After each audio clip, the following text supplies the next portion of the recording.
Voters spoke on Tuesday and chose to make the old president the new president, Grover Clevelanding Donald Trump to the White House for a second non-consecutive term. According to an Associated Press survey, Mr. Trump successfully courted aspects of the traditional Democratic coalition. To return him to the building, a golf reporter claims the former president once called a real dump. But as the experts comb through finely detailed demographic breakdowns to sort out our nation's ongoing political realignment, recent YouGov polls shed a little bit of light on the types of people that ushered 45 to a hyphenated 47 beyond traditional categories like race, age, and class. For instance, fans of films like Everything Everywhere All at Once, Pulp Fiction, and The King's Speech indicated they were more likely to vote for Harris, while fans of Titanic, Gladiator, and Braveheart were more pro-Trump. And in case that's not granular enough, YouGov surveys also found that voters leaning towards Harris tended to have a positive opinion of Prince Harry, wake up after 8 a.m., have some interest in Major League Baseball, always wear seatbelts in the back seat, and at some point have snuck food or drinks into a movie theater. Trump-leaning voters, meanwhile, indicated they were more likely to want to eliminate daylight savings time, more likely to have been in a car accident, say it's acceptable to text during a movie in a theater, wake up before 6 a.m., and think that they've seen a UFO. In the days and weeks to come, the food-sneaking late risers will cede power to the poor-driving UFO spotters, as a second Trump era kicks off with January's inauguration, which, if it's anything like the last one, will be an affair that led the likes of George W. Bush to reportedly remark, "That was some weird shit."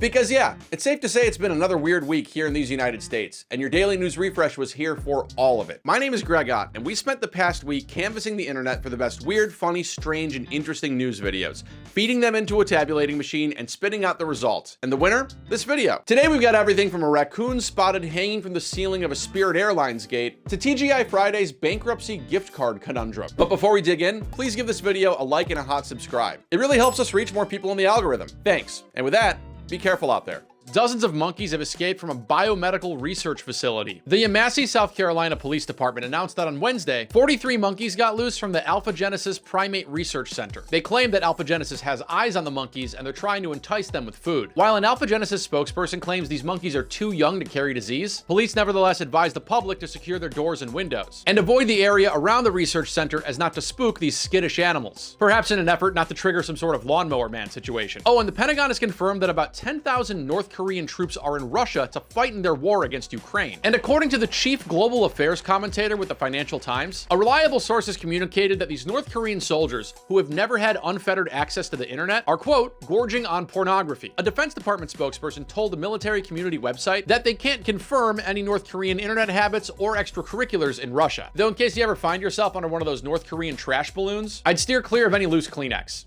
Books including 1984 and Fahrenheit 451 are flying off the shelves following the second election of Mr. Trump, with Margaret Atwood's The Handmaid's Tale shooting up from its previous ranking of 209 to number 2 in the overall bestsellers and number 1 in the political fiction charts. The 1986 novel and Hulu series covers a fictional male-dominated future America, where the Constitution has been suspended, the media is censored, and women are forced to bear children. Though taking the top spot in the Amazon and Barnes & Noble bestseller lists right now is Melania, the future former First Lady's memoir that she used her nude modeling career to promote. Other current Amazon bestsellers possibly gazing into our current political moment include On Tyranny, Hillbilly Elegy, and Hot Mess, Diary of a Wimpy Kid. Oh, and police in North Carolina just recovered a python from the parking lot of a Chili's, having been dispatched there on Tuesday over reports of a large snake. Local news says the python likely slipped out of the owner's car when he was visiting the joint, but they were ultimately reunited on Wednesday. And the owner is surely pleased to have his baby back. I'll show myself out.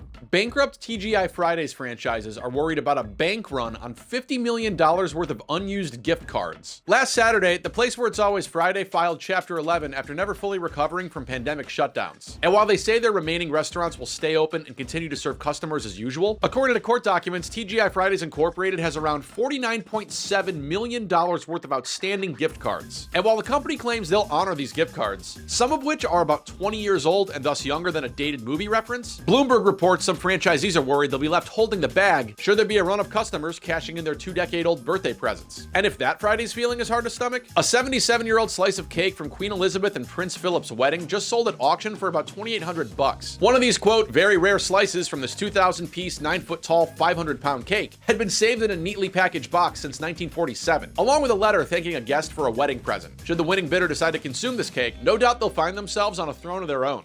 Now, all that's just scratching the surface on some of the weird shit that went down this week. For instance, chocolate emerged victorious after preschoolers in Maine headed to a cookie voting booth. It was Teddy Grahams. We were gonna vote our favorite.